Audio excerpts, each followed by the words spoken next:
Hello बच्चों, good morning. कैसे आप लोग? मैं CL sir GCC N S classes में आप लोग का स्वागत है। आज मैं चैप्टर इकोनॉमिक्स का है ना 10 जो है बताने जा रहा हूँ, जिसका थ्योरी बता चुका हूँ। अब इस पर कुछ क्वेश्चन है, उस पर हम बताते हैं, है ना। इन टेस्ट क्वेश्चन जो है 10.1 बता रहा हूँ।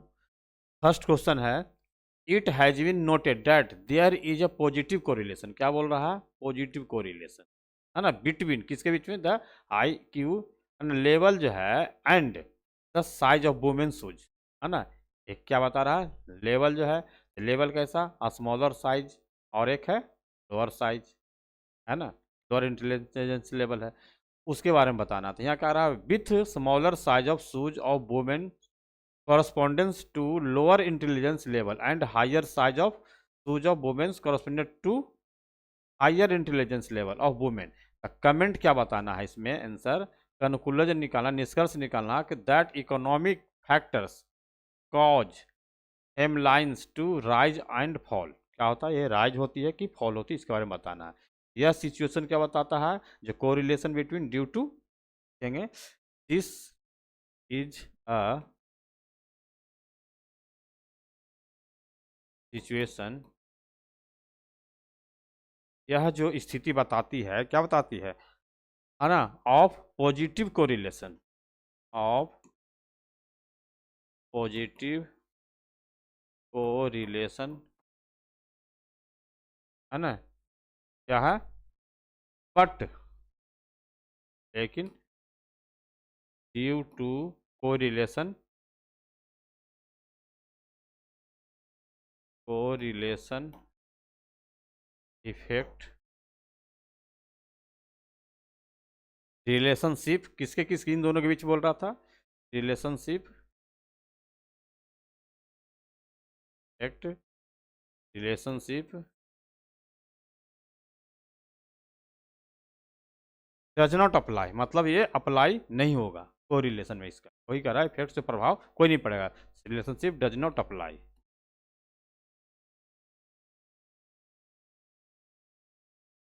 क्या लिखें? This is a situation of positive correlation. यहाँ बोल रहा था पॉजिटिव कोरिलेशन के, इसलिए लिखा पॉजिटिव कोरिलेशन।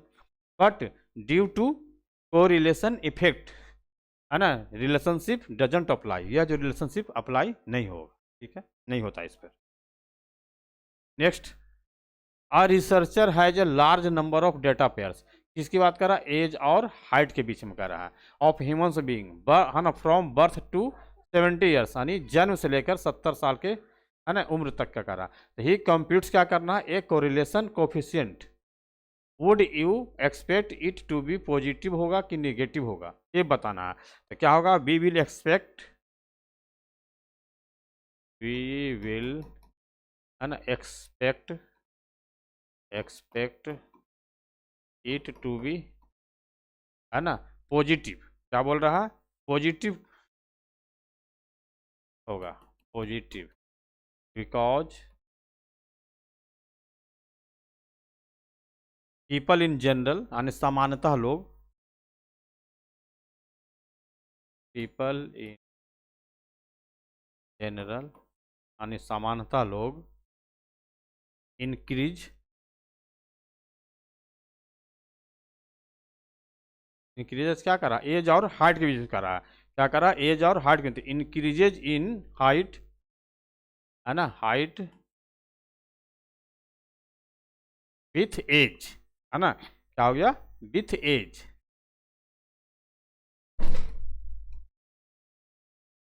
इसका आंसर हो गया we will accept it to be positive because people in general, सामान्यतः लोग, increases in height with age, यानी एज के साथ हाइट में बढ़ोतरी होती है।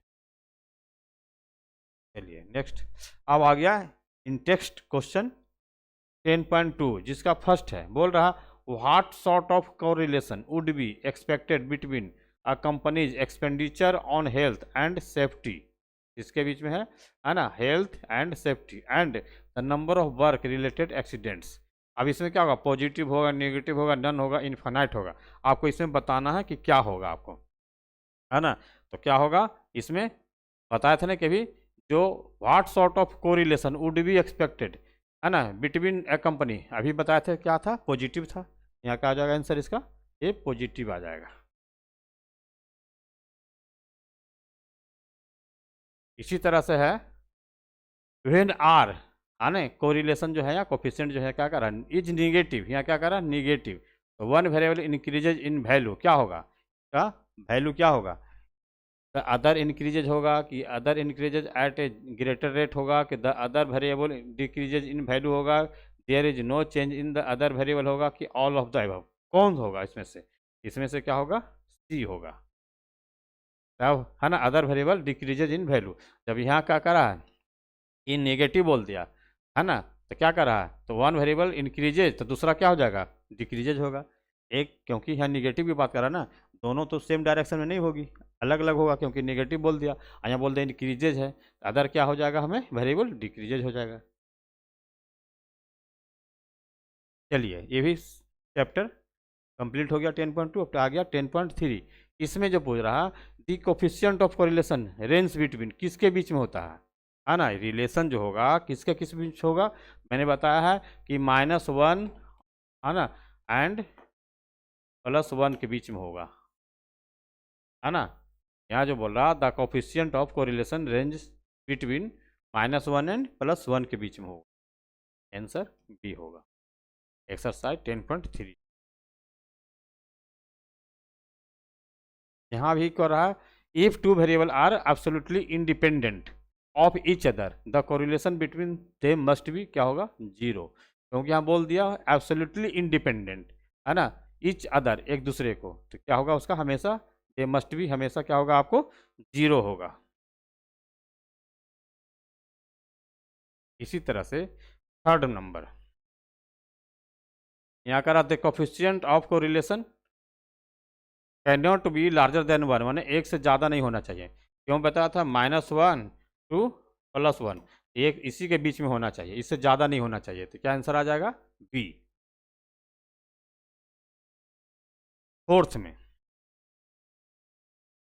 यहाँ बोल रहा if height is independent of average yearly income, इन है ना, हाइट के इनकम से क्या मतलब है, दोनों अलग अलग विचार का, हाइट अलग है इनकम अलग है, उससे कोई मतलब नहीं, तो क्या जाएगा आंसर 0 आएगा, सीधी से जब, है ना, 4 का सी।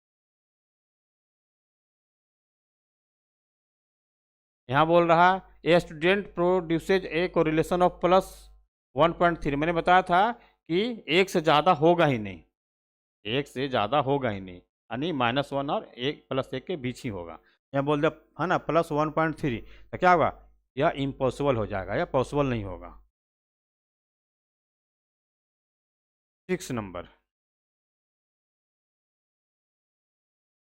if scored the top mark in the apprenticeship test on computing and the correlation between that test and the test on English language was +1.0, what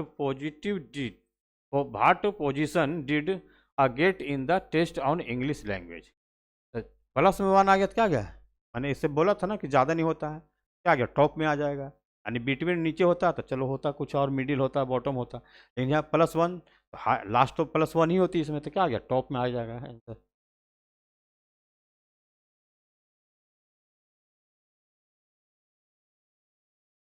चलिए विच कोरिलेशन इज द स्ट्रॉन्गेस्ट, है ना, प्लस में है 0.65 और माइनस में है 0.70, तो इसमें जो कर रहा है कि क्वेश्चन नंबर 7 जो है आपका क्या होगा, यहाँ कौन सा जो स्ट्रॉन्गेस्ट होगा रिलेशन, है ना, तो ए आंसर होगा स्ट्रॉन्गेस्ट।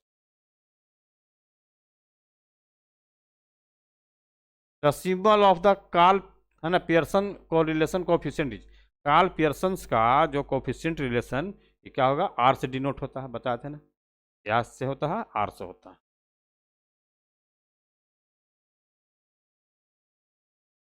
फिर है for a normal good if price increase, price क्या हो रहा है यदि बढ़ रही है, then the quantity demand decrease, अब किसी वस्तु की कीमत बढ़ रही है तो डिमांड क्या हो रहा है वो घट रही है, ठीक है। तो what type of correlation coefficient would you expect in this situation, इस सिचुएशन में क्या होगा, तो है ना नोवेल हो जाएगा, मतलब अज्ञात हो जाएगा।